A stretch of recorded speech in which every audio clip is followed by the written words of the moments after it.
Forget everything you think you know about the United States, because the United States is not 50 United States, but 12 completely distinct cultural nations living under the same flag. Here's the shocking truth: while you believe in the illusion of a unified America, the real geography of the country reveals cultural divisions so deep that they explain absolutely everything about politics, the economy, and social conflicts that you never quite understood. These curiosities about the true American identity have been buried beneath simplified patriotic narratives. Most Americans live their entire lives without realizing that they are literally surrounded by cultural foreigners, people who, despite sharing the same citizenship, have fundamentally incompatible values and worldviews. Actually, when you discover these 12 hidden nations, suddenly everything makes sense. Why Texans and New Yorkers seem to live on different planets, why elections follow such predictable patterns, and how these invisible divisions control everything from where companies are established to how social conflicts erupt. Ready to have your mind blown? Because this secret geography you are about to discover will completely revolutionize your understanding of the most powerful country in the world. Have you ever stopped to think about why a Texan and a New Yorker seem to live in completely different countries, even though they share the same flag? Well, here's the thing: this feeling is not a coincidence. The geography of the United States hides one of the most fascinating curiosities about how nations are actually formed. The lines on the political map rarely align with the real cultural divisions. When we only look at the 50 states, we are seeing a simplification that masks the true American cultural complexity. It's like trying to understand a symphony by only looking at the musical notes on paper, without hearing the different sections of the orchestra. The reality is that the United States operates more like a confederation of distinct cultures than a uniform nation. Think about it: why do someone from Alabama and someone from Vermont, technically fellow countrymen, have such radically opposed views on religion, government, and lifestyle? The answer is buried in history. Different groups of settlers, with completely distinct values and traditions, settled in specific regions and maintained their characteristics for centuries. This invisible cultural geography explains much more about American behavior than any official map ever could reveal. Imagine if you could see the United States through a special lens that reveals these true cultural borders. Suddenly, voting patterns would make sense, economic differences would become obvious, and even regional accents would take on new meaning. It's this revolutionary perspective that transforms our understanding of one of the world's most influential nations. And once you start seeing these hidden divisions, you realize there is much more happening beneath the surface than you ever imagined. Here's where things get really interesting. The cultural geography of the United States was shaped by waves of settlers who arrived with completely different cultural baggage. Each group brought its own views on religion, government, work, and society, and these differences crystallized in specific regions over the centuries. The curiosities about this formation are striking. While the Puritans created communities based on education and civic participation in New England, Anglican Cavaliers established a hierarchical society in the South with deeply rooted aristocratic values. This was not a homogeneous mix, it was a true cultural patchwork that remains alive today. Think about it: the pacifist Quakers of Pennsylvania developed a culture completely different from the feisty Scots-Irish who settled in the Appalachian Mountains. The Dutch traders of New York had a business-minded mentality that contrasted drastically with the German farmer settlers in the interior. Each of these nations maintained its distinct characteristics for generations, passing down values through families, institutions, and local traditions. It's fascinating to realize how an 18th-century German immigrant still influences the way his descendants think about work and community today. What makes this history even more intriguing is that these cultural divisions have persisted even with modern mobility. People tend to migrate to regions that match their values, liberals moving to the West Coast, conservatives to the South, and entrepreneurs to Texas. It's like there's an invisible magnetic force attracting like-minded people to the same geographic areas. And when you understand that each of these regions developed its own institutions, from universities to businesses, it becomes clear how these differences were amplified over time. The rivalry between Yankeedom and the Deep South isn't just about ancient history, it's literally what explains modern American political polarization. These two cultural nations represent completely opposite life philosophies that have clashed for over 400 years. Yankeedom, centered in New England, was built by Puritans with a communal mentality, focused on universal education, active government, and collective social improvement. On the other hand, the Deep South was established by English aristocrats who brought a hierarchical view of society, extreme individualism, and a deep mistrust of the federal government. These curiosities about their origins reveal why Boston and Birmingham seem to exist in parallel universes. Actually, when you analyze American election maps, you are essentially seeing these two worldviews in eternal conflict. Yankeedom believes that government should be a positive force to solve social problems, hence its historical support for public health programs, education, and business regulation. The Deep South, meanwhile, maintains the ancestral belief that the best government is the one that governs least, preserving individual autonomy and states' rights.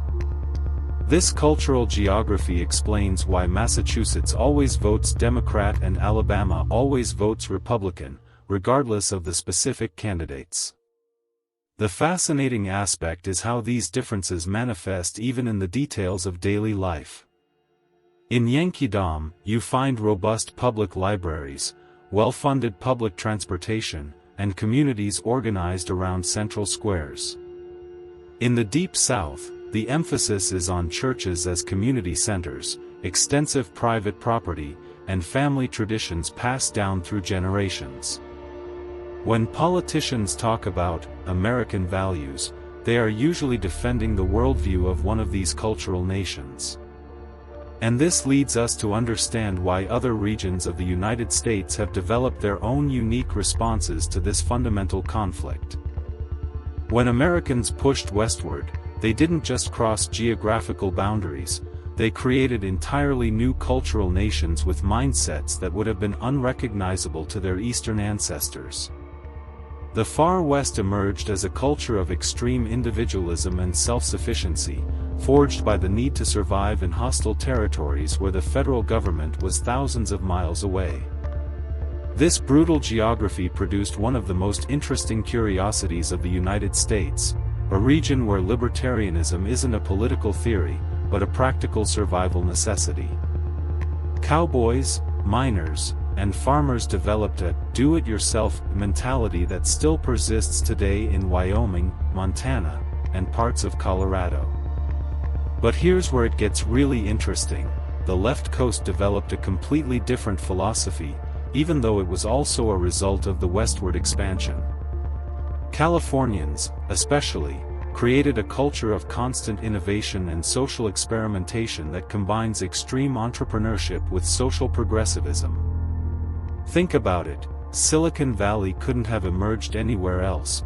It needed this unique combination of pioneering mindset, tolerance for diversity, and willingness to break established rules.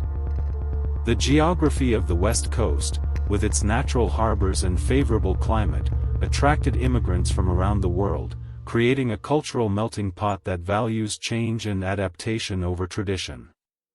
The contrast between these two Western nations is absolutely fascinating. While the Far West values individual independence and distrusts changes imposed from the outside, the left coast embraces global collaboration and constant transformation. A farmer from Wyoming and a programmer from San Francisco may be geographically close, but they live in completely distinct cultural universes. This tension between preservation and innovation, between local autonomy and global connectivity, helps explain much of the modern political divisions in the United States. And these are not the only cultural nations that emerged from America's complex history. Here's one of the most overlooked curiosities about American geography: two cultural nations that many don't even know exist within the United States.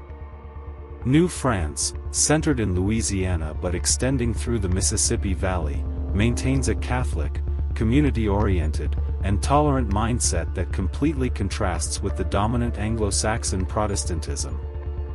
The French descendants created a culture that values celebration, extended family, and a more relaxed relationship with authority. Think about it. New Orleans doesn't resemble any other American city because it's literally not a product of the same cultural tradition. El Norte is even more fascinating. This cultural nation stretches from the southern Texas to parts of California, Arizona, and New Mexico, retaining Hispanic characteristics that predate the formation of the United States. The geography of this region was shaped by centuries of Mexican influence, creating communities where family, personal honor, and Catholicism formed the social foundation. Actually, many of these areas were once part of Mexico before becoming American, and the local culture never truly changed hands. It's a powerful reminder that the United States is much more multicultural at its roots than the official narrative suggests. What makes these cultural nations particularly interesting is how they influence modern politics in ways that few people realize. Louisiana often votes unpredictably because New France has a tradition of political pragmatism that doesn't neatly align with traditional liberalism or conservatism. Meanwhile, El Norte is redefining America's demographic future, bringing together conservative family values combined with a more inclusive vision of national identity. These foreign influences actually reveal hidden layers of the cultural complexity of America. Right in the heart of America sits one of the most important and least understood cultural nations of the United States, the Midlands. This region, stretching from Pennsylvania to parts of Ohio, Indiana, and Illinois, was primarily established by Quakers and Germans who brought with them a unique philosophy, religious pluralism, political moderation, and a focus on honest work. Here's the fascinating part: the Midlands serve as the great mediator between America's more extreme cultures. This cultural geography produced one of the most important curiosities about American politics, a region that often decides presidential elections because it is neither extremely liberal nor extremely conservative. The Midlands developed a practical mindset that values competence over ideology. Think about it: cities like Philadelphia, Pittsburgh, and Cincinnati have a tradition of political pragmatism that contrasts with the ideological fervor of other regions. They tend to vote for the candidate who promises practical solutions, not major social transformations. Actually, many of the most influential founding fathers, including Benjamin Franklin, came from this cultural tradition of compromise and negotiation. It's a reminder that not all of America is polarized. There exists a vast stretch of territory occupied by people who prefer the middle ground. What makes the Midlands even more interesting is how this culture of moderation manifests in everyday life. The region produces much of the food that feeds the rest of the country, develops solid industrial technology, and maintains respected universities without much fanfare. It's an area that works quietly while other regions make political noise. Meanwhile, this same moderation means that the Midlands are often underestimated in discussions about American identity. But there's so much more complexity hidden in other regions that deserve equal attention. Deep in the mountains and scattered across reservations, two of the most resilient cultural nations of the United States continue to preserve traditions that have withstood centuries of pressure to assimilate. Appalachia, primarily established by Scots-Irish immigrants, developed a culture of fierce independence and family loyalty that makes perfect sense when you understand the brutal geography of the region. These isolated mountains created one of America's most fascinating curiosities, a region where honor culture still defines social relations. First Nation represents something even more fundamental, the original indigenous cultures that never truly disappeared, only adapted. From the Navajo Nation in the Southwest to the Great Lakes tribes, these communities maintain worldviews based on connection to the land and collective decision-making. Here's what's fascinating. Many reservations operate as semi-autonomous nations within the United States, with their own governments and economic traditions. What makes these cultures especially important is how they offer alternatives to mainstream American values. Appalachia values loyalty and authenticity over social mobility, while First Nation communities often prioritize community wellness over individual achievement. Both cultures have been marginalized but continue to influence American identity in ways that few recognize. Meanwhile, these different worldviews all converge to create the complex patterns we see in modern politics. Now here's where everything clicks into place. When you understand these 12 cultural nations, suddenly modern American politics makes perfect sense. Each election map becomes a battle between these distinct cultural worldviews, not just Republican versus Democrat. Yankeedom consistently votes for expanded government services, Deep South for limited federal power, Far West for libertarian candidates, and Left Coast for progressive social policies. The curiosities about electoral geography reveal that people aren't voting randomly, they're expressing centuries-old cultural values passed down through generations. The American economy also reflects these cultural divisions in fascinating ways. Silicon Valley's innovation culture comes directly from Left Coast values, while Texas oil dominance reflects Far West individualism and risk-taking. Meanwhile, Midlands manufacturing success stems from their practical, steady approach to business. Think about it, you can literally predict regional economic strengths based on cultural values. Wall Street thrives in the cosmopolitan trading culture of New Amsterdam, while Hollywood emerged from Left Coast creativity and tolerance for unconventional thinking. Social conflicts make perfect sense through this lens too. Culture wars aren't abstract political battles, they're clashes between fundamentally different ways of viewing life, family, and society. When Deep South values collide with Yankeedom progressivism, or when Far West libertarianism meets Left Coast environmentalism, you get the heated debates that dominate American news.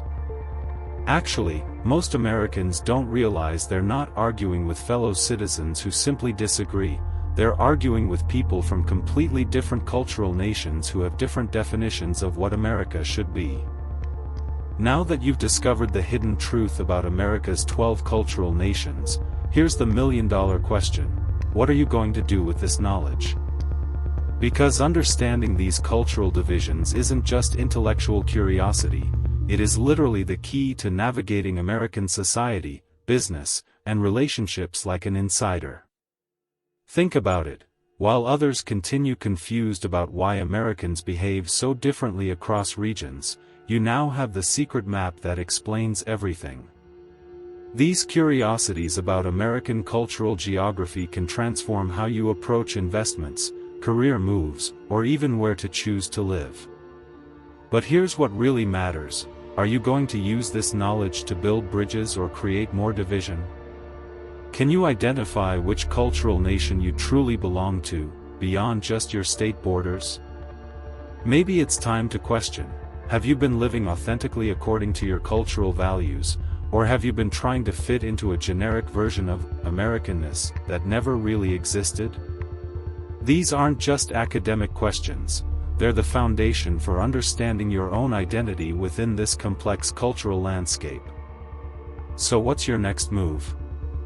Are you ready to dive deeper into how these 12 nations affect everything from dating culture to business practices in the United States?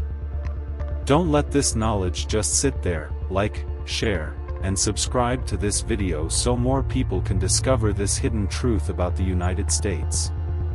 Subscribe now and turn on notifications to keep uncovering the secrets that truly govern America. Because once you see through the illusion, there's no going back to believing the simplified version they taught you in school.